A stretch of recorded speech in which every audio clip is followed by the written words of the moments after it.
Welcome to the Mobile Workforce Podcast, where we sit down and have real conversations with business leaders that have been where you are. During these interviews, we'll dive into what it takes to improve systems and champion processes that maximize performance. Each week, our trailblazing guests share their experiences and understanding of the workforce to help inspire change, challenge our thinking, and share what it takes to successfully travel the road to profitability. Now here's our host, co-founder and chief evangelist of About Time and WorkMax, Mike Merrill. Hello and welcome to the Mobile Workforce Podcast. I'm your host, Mike Merrill, and today we are sitting down again with Ethan and Brooke Redden, the president and vice president of Redden Concrete, who is a turnkey commercial concrete contractor serving the Dallas-Fort Worth area. So if you haven't listened to the last episode where Brooke and Ethan joined us and we discussed a little bit about their backstory, how they built their business, and some of those wonderful experiences of growing up in construction together and building a company. We highly recommend you check that out. But this week, we're going to talk about something a little bit different. We're going to talk more about how they have come to learn how to work with family, some of the challenges and struggles that they've worked through to grow this business to what it is today. They're up to 350 plus employees. And in the very beginning, it was just those two and a couple of helpers. So thank you again for joining us today, Ethan and Brooke. We look forward to the discussion today. We look forward to it too. Does that, Ethan, does that mean you're looking forward to it also? Absolutely. Sweet. Okay, cool. Well, glad to have you both on. This is a lot of fun and a different dynamic, and we've really enjoyed having these conversations with you. So let's just talk about, to start off, how the two of you really started to get to the company you have today, where you were just a couple of crew members and yourselves in the beginning. I guess it started way back when in the hills of Missouri, in the Ozarks, when I was squeezing teats back in the 90s. Okay. No, that was just a joke. I'm going to let Brooke take this one. Like you were milking cows or goats or? Yes, okay. Cows, lots of cows. All right. So, all right, we'll edit this all out, but go ahead and answer when you're ready, when we're done talking about the Ozark series. Yeah. He probably wants to add that at some point because he did used to milk cows way back when he was younger, before concrete. But I knew that because I shook his hand, and that's what I said. What, you been milking cows? And the answer was yes. So can you give us a brief overview of how you grew from just the two of you in the beginning to where the business is today? Yes. The long and short of that is lots of trial and error. We hired great people. We hired some bad people. We made bad choices. We learned a lot from those choices, which helped us grow into making better choices. And honestly, we just never gave up, even during the toughest times, when we thought, how can we do this? How can we move forward from this? How are we going to do this in general? And we just never gave up. We always sat down together, talked through everything, just tried to figure out how we can grow, how we can do this, how we can make this a dream company. And it seemed like every day there would be a new idea that would come to us, and we would just put it into fruition. And before we knew it, a few years had passed, and we were really getting into it and really going with concrete. And then suddenly more people came along, more trial and error. And the next thing we know, we hit another growth spurt and just continued to grow. And the growth became really, really good. And that's where we decided that we were in a good spot. And that's where we are today. Yeah, I love that you mentioned, Brooke, that you started out by making a lot of bad decisions or mistakes. Obviously not intentionally bad, but we look at companies that are successful today, and some people think, wow, where did they come from? Or, they don't see those struggle years, those things that you worked through. But I appreciate you being raw and honest and saying, we made a lot of mistakes, but the key being, from what I'm hearing, is that you learned from those and you iterated and you improved slowly but surely. And like you said, eventually, all of a sudden, it just started working and you grew. Is that right? That's correct. How about you, Ethan? As far as I know, working with family, especially your spouse, every day, I mean, that's got to bring challenges and things that you have to work through both personally and professionally to balance that. How has that been, and what have you both done to try and make that better and help you to grow stronger as opposed to causing contention and conflict? Brooke,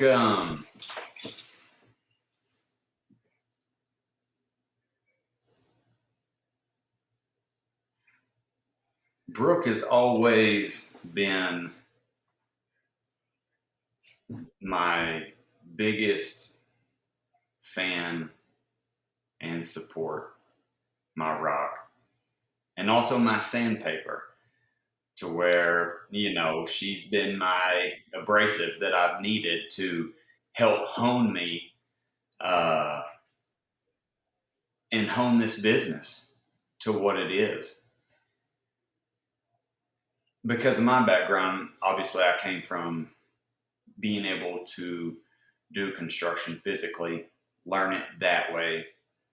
Um, I can communicate and I can speak, but some of this stuff is not my forte.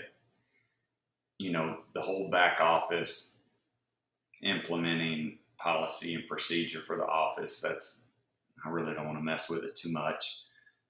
Brooke has been the driving force for everything that we've done pretty much from a back office standpoint. The development that we've had is just as much due to Brooke as it is to me, because we make a good team, because I know how to build something. If you ask me, how am I going to build this? I'm going to figure out a way to get it built. And that's where I excel, and that's what I like to do, right? How are we going to create this here? I can do that. Now, when I do all that, there is a whole lot of everything, where it be paperwork and accounting and just everyday office operations that has to happen in order for that to be followed up and the whole process to be fluid. Brooke sees through all the follow up, make sure that we're fluid.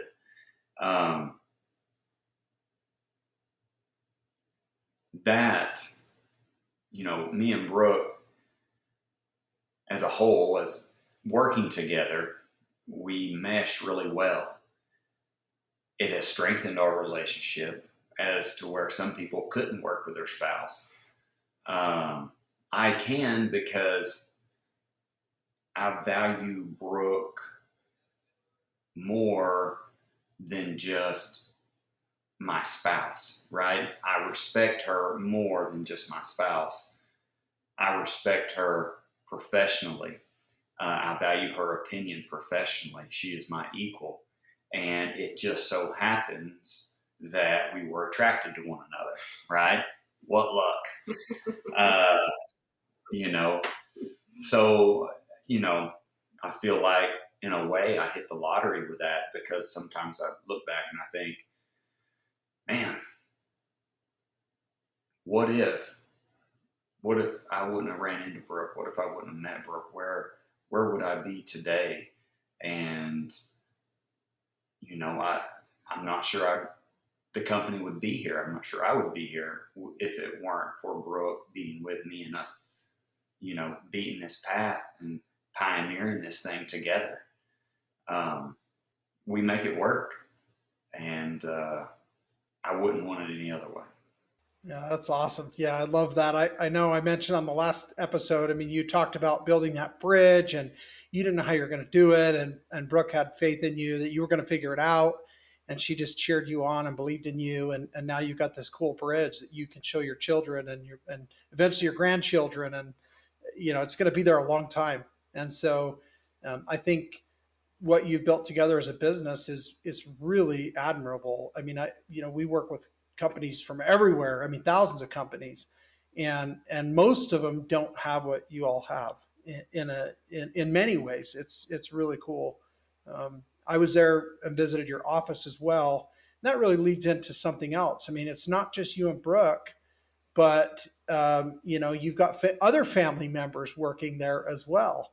And to watch how you balance that, even in just a couple hour visit that I was able to enjoy, I could feel that family feel. I have a hunch that your employees even feel like it's a big family too. So what do you do to help foster and really allow that to flourish like you have, to work with family and to create a culture like that together? When you talk about working with family, I'm not sure uh, exactly uh, who in particular you're talking about. We actually have people up here that we consider family. You know, uh, I've known some of the people that work up here with us for quite some time, and I definitely consider them family. And I care about them outside of this atmosphere. Um, and we have the strength of a family because our relationships, we've honed them. You know, just as I've said before, it's not just about getting along. It's not just about agreeing. It's not just about the good times. That's weak. Um, Adversity, challenges, issues, opportunities, call them what you will, the hard times, uh, disagreements. That is what creates character and depth of a relationship. And we have that up here, and we've created that up here with some of our people. And I would say we have that more so with some of these individuals up here than we do with our actual family members. It's we consider a lot of the people up here that help us with this our family. Oh, that's awesome. So tell me this: do you all have some rules or guidelines that govern how you handle certain situations where you maybe some of them are written, maybe they're unwritten? Are there some principles that have helped you to navigate business every day and keep that strength with your work family? We definitely try to be honest in everything that we do, um, and have integrity in our everyday operations and the decisions that we make. We like to do a lot of face to face when there is an issue, right? Talk about it, get in front of it. We also try to show everyone up here that if we make a mistake, we own it, and we own it in front of everybody. It's not, we don't get any free passes, Brooke and I. We hold ourselves just as accountable as we hold our employees. And if there ever is a time that we have to say that was my mistake, or I apologize, or I shouldn't have done that, or you know what, you were right in that and I was wrong, those words and conversations are had because we want everyone to know that we don't view ourselves or our opinions any more. We don't hold that in any higher regard than any of our people up here. If they have an opinion on it, we want to hear it. We can discuss it. We may hate it. We may love it, right? But that's the way it works. And we ask a lot of questions. And something that my father told me, used to hammer this in me and my brother as children, is that God gave you 2 ears and 1 mouth so you could listen twice as much as you speak, right? So I actually try to do that. I try to be quick to listen and slow to speak. At times that is very difficult, but that just helps me hone my patience, but that's in a sense of how we operate up here and interact with our employees.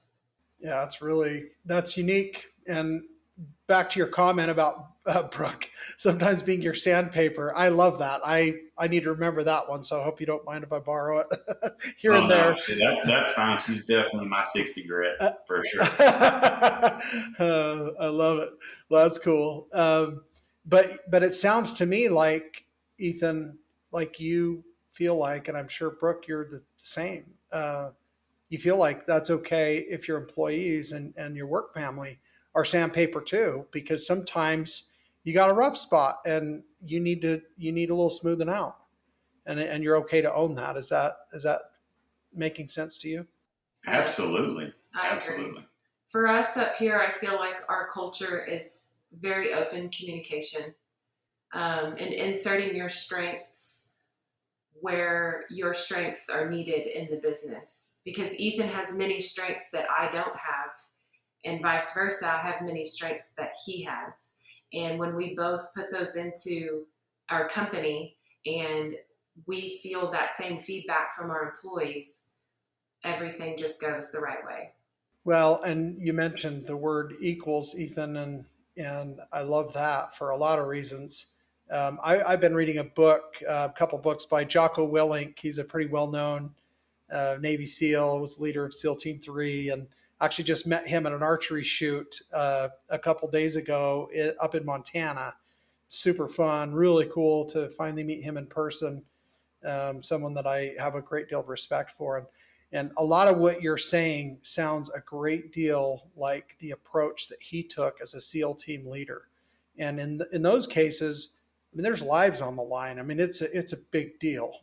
It's life or death. It's not just business or money. But he consults with companies, and he basically shares the same thing. He says, whether it's life or death or not, like we need to treat each other with great respect, and and be a leader by listening, like you're mentioning. So I just a lot of what you're sharing, both of you, really speaks to me in terms of one word, and that's integrity, which I think, if I were to ask you, what's your number one secret to success, I mean, that's got to be somewhere in there. Do any other words come to mind as guiding principles or mission statements, or what are your thoughts there? Integrity, intensity, intelligence. Okay. It's true. It's damn true. The 3 eyes. This guy. Only wrestling fans will get it. That's funny. You got 2 ears, 1 mouth, and 3 eyes. Oh wait, no, that's something else. We're aliens. But you know the 3 eyes, obviously. Yeah. That's Man, awesome. loved watching Kurt Angle. My dad loved his character. It was great. Just good memories. He's a good wrestler. There you go. Yeah, I mean, and that's the other thing. Clearly, I think the listeners can feel this. I hope they can. But you guys have a lot of fun too. I think that's a secret to. I mean, you tease each other and you're playful, but you're serious and you know how to get stuff done, right? When it's time to work, Ethan's head down and working, right? And Brooke, you're just there orchestrating. And again, I saw this firsthand, what you're doing in the office, and you're running a tight ship. And Ethan knows that stuff squared away. And you also know he's out there getting it done in the field. And so I think that yin and yang approach, and it doesn't have to be spouses running a business that are experiencing this. This could be a partnership, or this could be an owner with their, director of operations, or, different roles that you can insert whatever you want. The point here is you got teamwork and people working together and people that have each other's back, but at the same time, people that are being humble and open to ideas and listening. So just so many great takeaways here for, I think, business principles for all of us, me included here. Um, are there, we I mentioned guiding principles, or do you as a company have, I mean, do you have a mission statement, or do you have a mantra? Do you have something that guides you, or is this just intangibles and things that everybody knows that's on the team? No, we don't really have any uh, mission statement or saying or anything flashy. Uh, that's not really us. We've worked with some people who have that, and it's a little bit comical to us, Sure. uh, Okay. because a lot of times it is, wow, look at this business card with this nice little motto or statement on here, and then the people, when you really get to know them, are just exact opposite of what they put out there. And uh, if I was asked, "Oh, is this something we want to do or do?" I would probably pass on that, right? Uh, because that's kind of the taste I have in my mouth about that. There's people can say flashy things, they can print flashy things, but in the day-to-day operations, do they really operate like that? Is that really their method of operation, or is it just words? So I'm hearing you let your work speak for itself. Look at the fruits of our labors, and that's who we are. Absolutely.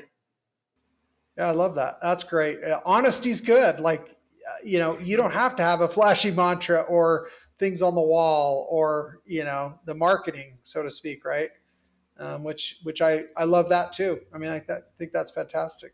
Um, and I think, there are businesses that have found that thing, and they find it useful for their team to have something to guide them. But I love that. It sounds like just your life's work is what speaks for itself, and the people that are on your team know that, and they subscribe to it, and you guys are all moving in the same direction, which is, that's the goal of any of those things, right? It's just how do we get unified? And it sounds like you all have found a recipe to do that there in the DFW area, which is fantastic. So this has me curious also, what role has technology played in growing this business, and also maintaining these same principles of integrity and having this accountability, as well as better communication, so that you can be efficient with running your business day to day? Technology has played a huge role in how we have progressed as a company as a whole. I remember back when we very first started that the only accounting system that I knew was QuickBooks. And QuickBooks has great things, but when you're running a company that's now the size that our company is today, QuickBooks does not work for that. You have to have a more in-depth computer accounting system, whatever the case may be. You just have to have something that's way more in-depth, that brings more capabilities to your company. And so I remember handwriting checks and actually keeping an Excel spreadsheet of our books for quite a while, actually, and trying to put those into QuickBooks, doing all the payroll myself, things of that sort. There was literally a day where I did all aspects of the back end of the business by myself. And I started to realize that obviously this is not sustainable.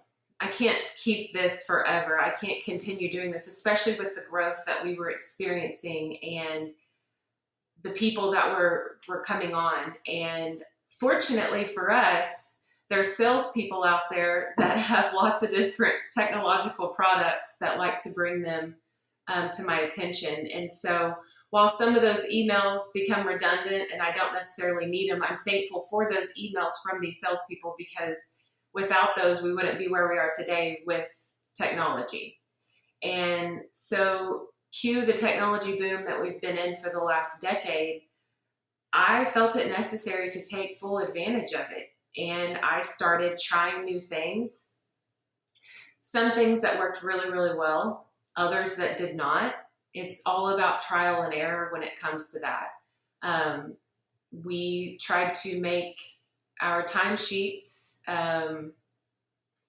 more accessible online and things of that sort, but there just wasn't really a good way to do that with the computer program that we use. And so that's when we started reaching out and trying to find different avenues. And fortunately for us, several years ago, that's when we came across WorkMax, and it's created major production in the field as far as being able to clock in and have the facial recognition and all of that stuff, but also with the forms side of it. Just that in of itself, and being able to put these forms in front of the guys so that they can communicate with the office nearly instantaneously, has been a huge game changer for us. You've got programs out there that load the plans on there, so the guys just simply have an iPad in front of them. They're able to zoom into their plans. They can click, take pictures, make notes, do daily reports, and all of that is immediately accessible. And for me, for my opinion of technology in general, I love it way more than Ethan does. And I say that with laughing, because one of the jokes of The Office, because you know we have jokes with each other, one of the jokes of The Office is how obsessed I am with technology and how old school Ethan is when it comes to technology, and doesn't necessarily like technology, but he knows that it's necessary. And so it's kind of a funny aspect of us in our business and our relationship, for that matter, because he even gets mad when I put the digital push button just to unlock the front door at our own home. So he just thinks all of that stuff is so ridiculous, the stuff in the cars and things like that. But it's fun, and it's a funny thing to make fun of. But at the end of the day, our business would not have progressed and advanced the way that it has without technology. And that speaks from the field as well, because if you think about the instruments that they use now that are satellite driven, that give us layouts and things of that sort in order to even construct anything, those have even advanced tremendously in the field. And now you've got screed operations that run off of computers and things like that. So for me, and way deep down in him, I truly believe that technology has been a huge factor in advancing Redden Concrete as a whole. Wow, that's really inspiring to hear, and kudos to both of you. I mean, kudos to you, Ethan, for having patience with the technology, because I can understand. I'm a blue collar guy myself, come from the field, and gritty, get dirty, dig deep, get in there, muscle it, make it happen, kind of guy, like I feel like you probably are. And yet you've got that counterbalance with Brooke there in the office, making sure that your concrete business is a lot more than just laying mud down. There's just so much else that has to happen so that you could pour again tomorrow, and there's money to make payroll, and you have people that want to stick around because they feel comfortable and safe that they're going to be able to feed their family this month and next year, because you guys are going to be around. And so I think it's just fantastic that you all have found a way to work together and approach this from different angles and leverage the best that you both have to offer this partnership and this relationship as co-owners of your business. So what are your thoughts on that, Ethan? And I mean, now it's time for your rebuttal. any pushback for Brooks teasing you? No. She's she's right in a sense. I would still have my Motorola Tundra flip phone, probably. I love that thing. I was at one point the only 20-something-year-old with one of them, and I had the little case I'd carry on my hip, and I probably looked like a nerd, but I loved it. Everybody else had, iPhones and this and that and the other, which I have an iPhone now. Technology has definitely sped up the game. Just response time, the flow of information has enabled for you building a elementary school in 18 months to 12 months now, because technology has driven the flow of information. There are certain aspects of technology that I love. Brooke had mentioned a few of them. There are some of them that, I'm not as savvy on, that Brooke handles. Her little dig at me was more along the lines of I like buttons and knobs, right? I want to be able to turn it or push it, right? I can do it. Captain Hook could do it, right? So that's funny. Bucky LaGrange could do it. There's definitely an advantage to buttons and knobs, and I'm just a button and knob type of guy. And Brooke wants to have the most technology-driven everything there is. I think there was a commercial on TV the other day, and I had teased her about it. It came on, and it was a Sprite commercial. No, it was not. It was some sort of drink commercial. It was a tea commercial, and they had a smart house and smart door, and the person was trying to get in their house and was some voice activated whatever, unlock my door, let me in my house, and it wasn't working, and it was very infomercial type acting on it, and was like, did you say unlock your blouse? And it's just Brooke wants, if there is something out there that could do that, she's very interested in that. I'm like, Sure. Give me a doorknob. give me a key, right? I'm good. Right. Yeah. So there are some things definitely that we have implemented here that have been Brooke's sole decision and have paid off so much and have benefited this company so much. And I probably would have been reluctant or not wanting to talk to the person or even hear about it. But because of her, we are up to date and we are progressive in that field because of her. And it's definitely a good thing. Yeah, I think the really nice thing about this conversation is I think most businesses can relate. There are people in both camps that are the button and knob guy or gal that, like the, like the paper and like to physically have things. And then I think there's, those that are more technologically driven and interested in the innovation and the technical and those efficiencies that can be enjoyed. But I mean, a balance is good, but yeah, obviously this works for your business, and I think the key here is that Ethan, you have that trust with Brooke that she's going to invest in those things that are going to work and that are going to help you be better. And I actually keyed in, Brooke, on what you said earlier.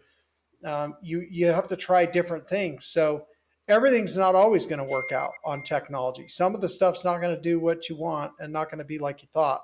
But in failing with that process, you're learning what you really have to have and what's got to work. And I think that just gets you closer to finding that ultimate decision that really is going to provide what you're looking for. Is that kind of what you're thinking? Absolutely. Yeah. So I think the lesson or takeaway would be, don't be afraid to try some different things to make sure that you slowly iterate and move the direction you need to move, and eventually you'll find that solution that makes sense. And then on the other side, on Ethan's end of the spectrum and approach, Obviously, Ethan has the patience to make sure that there's latitude so that when you guys come to a decision together, whether Brooke, you're wholly committed on it and he's trusting you, or maybe some of these things make sense to him. And as long as he doesn't have to deal with them and someone else can manage it, he's good, right? Pretty much. That's exactly right.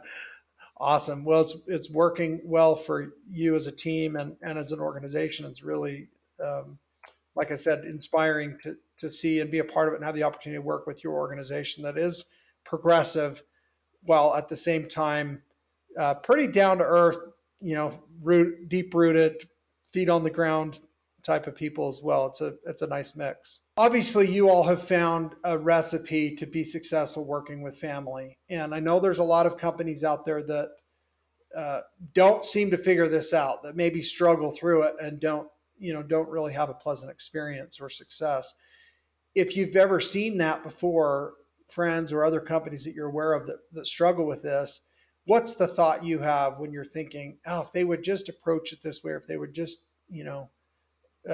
maybe manage it that way, they might not have these struggles they're having. Is any advice you could give? I would say that making sure that your lines of communication are straight and narrow.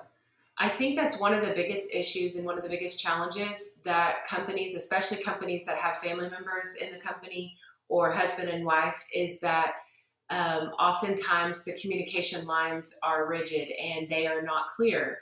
And when you can't communicate openly with either your spouse or another family member, there becomes a clouded view of expectations. And when those expectations become clouded, then things go wrong. And then you don't really know where to begin on where it started, whose fault it was. And nobody wants to play the blame game whenever you're speaking about family. That becomes difficult territory. And so I would say that staying in your lane is very important and always communicating very openly and very well, because obviously not every person is going to have the same title in a business, especially when it comes to family. If family is involved in it, and in our case, husband and wife, I know that he's the president of this company, and I know that I'm the vice president of this company. I know that the ultimate end all always lies within him. I can only ever be the person that says, hey, I think we should do it this way, but ultimately I need you to make that decision. And I recognize that and I appreciate that to the extent that we can always come together and agree on things and move forward with whatever changes, whatever growth, whatever things that we need to do in the business to make things happen.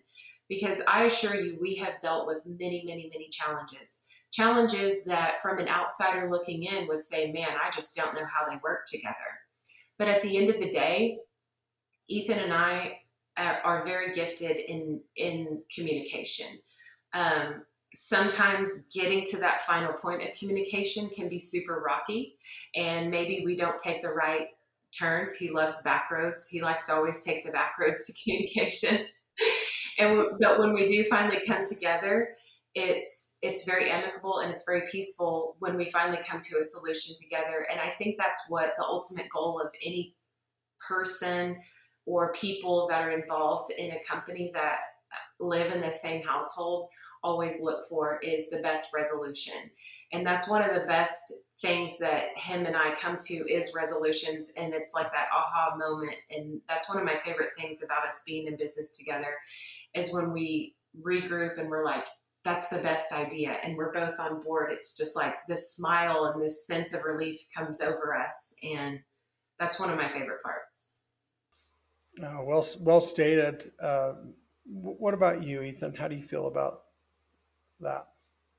So I think she just threw that out there because I actually physically love to take the back roads anywhere we go.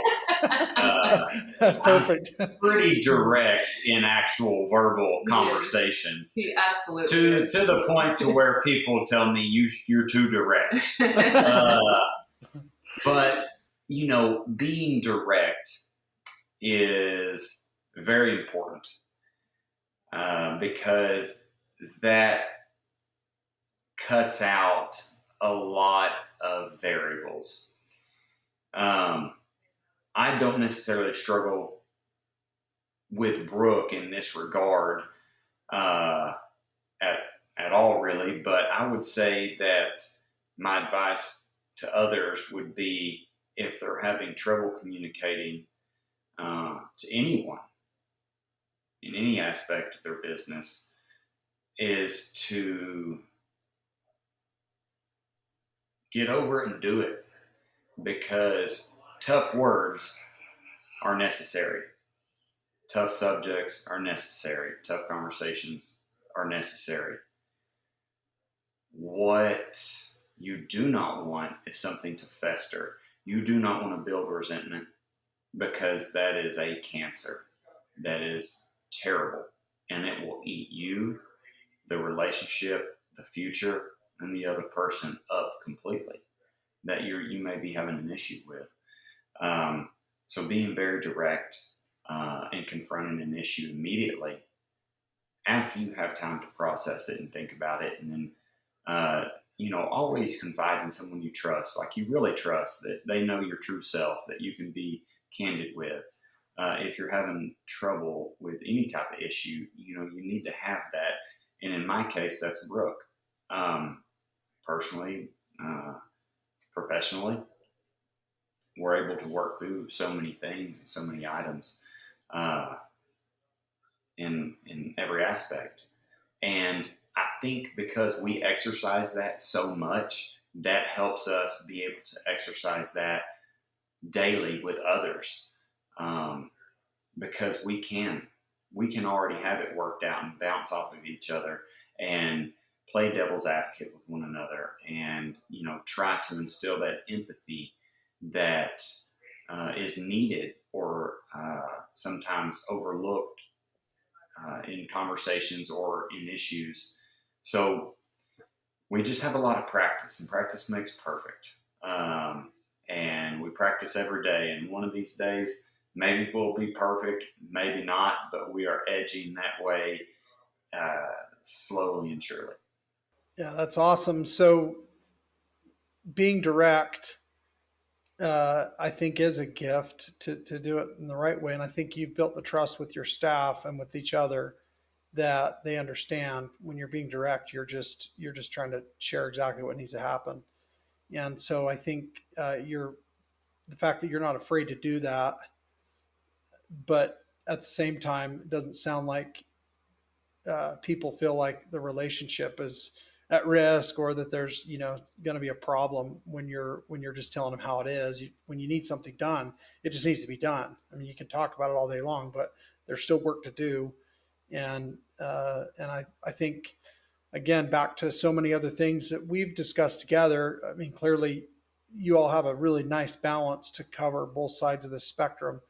And obviously it's made for a profitable and a successful and a thriving business, which is fantastic. I think that's what everybody listening to this podcast wants. That's their goal. How do I be more successful in business, whether it's their business or not, whether they work for a business and they want to help grow that opportunity for themselves and for their family, or just to again, just feel like they're truly contributing what they have to offer to bring value, so that again they can take better care of their family. So much great information on this discussion. We've really loved having you both. I guess just to wrap up, um, I'd love to just ask each of you, and maybe Brooke, we could start with you. What do you think is the greatest lesson you've learned in your journey so far in building and creating and running this business every day?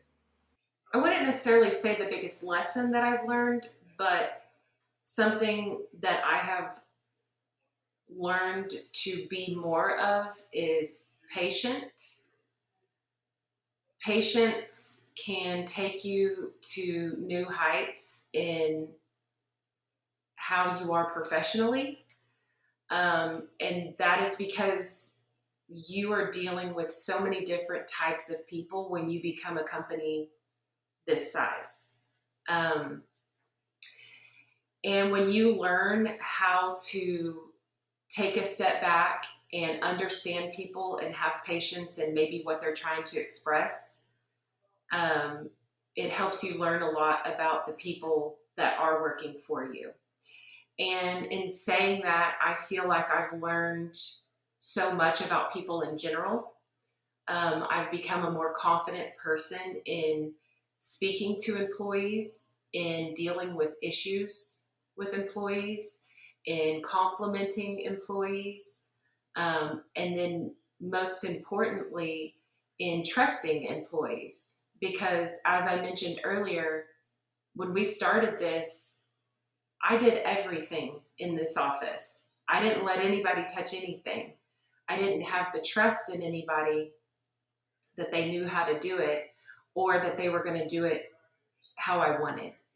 And that has created the ability for me to, number one, have patience in those people, and then also learn how to trust them so that I can free myself a little bit so we can grow in other aspects of the business. But without acquiring more patience and understanding of people, I don't think I ever would have allowed myself to get to that point to allow us to grow and put myself in other areas in the business where we needed the growth in order to bring on more technology or bring on new aspects or protocols of the business or help Ethan grow when he has an idea and, oh, well, here's some input on that or whatever. But ultimately, it's taken a lot of patience. So over the years, I wouldn't necessarily say there was any lessons because, like I said, we made many, many mistakes, and I've learned from each of those mistakes. But I would never want to take those mistakes away because that is what helped us grow into what we are today. And so I'm thankful for those mistakes. But those are just simple lessons. But learning how to have that amount of patience, I think, has grown me tremendously as a businesswoman, as a wife, and most definitely as a mother. Sure. That's great. I love that. Well, they say patience is a virtue, and it really is. So Absolutely. good for you. I think that serves us in our life in every way, not just in business, right? Like you mentioned. Awesome. Well, so how about you, Ethan? What are your thoughts? What's the greatest lesson you've learned, or something that a realization you've come to that you feel has been one of the most impactful so far in this business journey? I would say similar to what Brooke was saying, and more of a realization than anything. Patience is. I've learned so much more patience than I had when I first started. I've had to, um, whether I wanted to learn it or it was forced learned upon me. You know, trusting in people, right?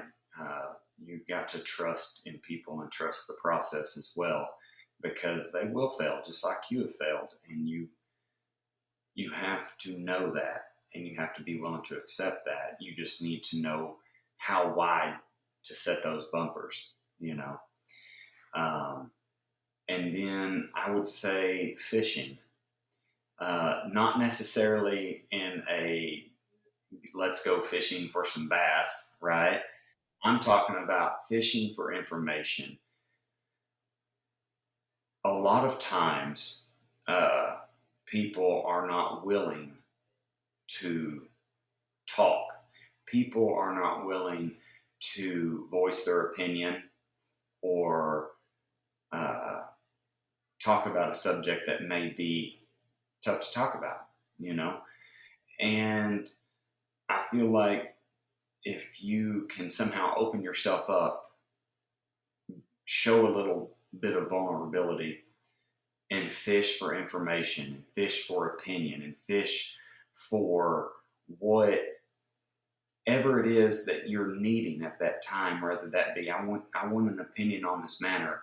I want to know how you feel about this. I want to know your thoughts on this process that I'm going to implement, right? Just because someone is a president or a vice president somewhere doesn't mean that they know everything or they have all the answers.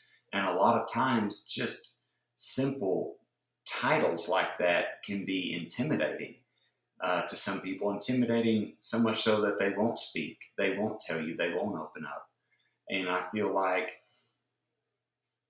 if you fish a little bit that will help you and them both.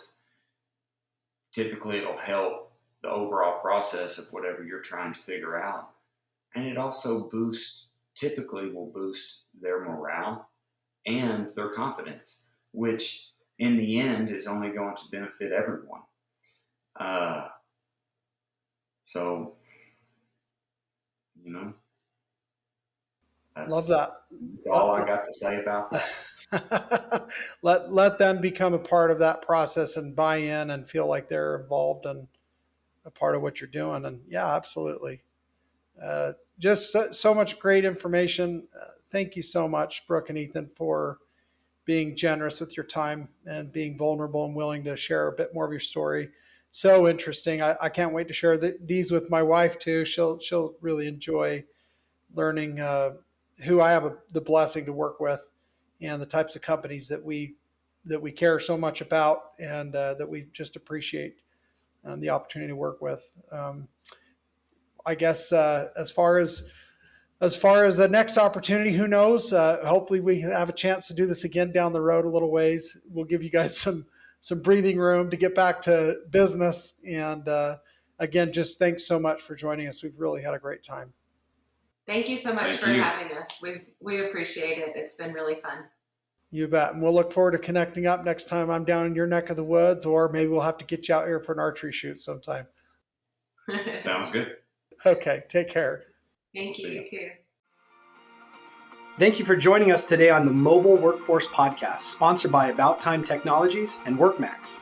If you liked the conversation we had today, or were able to learn anything new or helpful, please make sure to follow us on our WorkMax page on LinkedIn and on Instagram at WorkMax_. And subscribe to the show on iTunes or your preferred podcast platform so you will never miss another insightful episode. Also, if you enjoyed the podcast, please leave us a 5-star rating and review and share the show with your friends and colleagues. Your support means the world to us and will allow us to continue providing impactful information with others looking to improve their results in their business and, in turn, their life.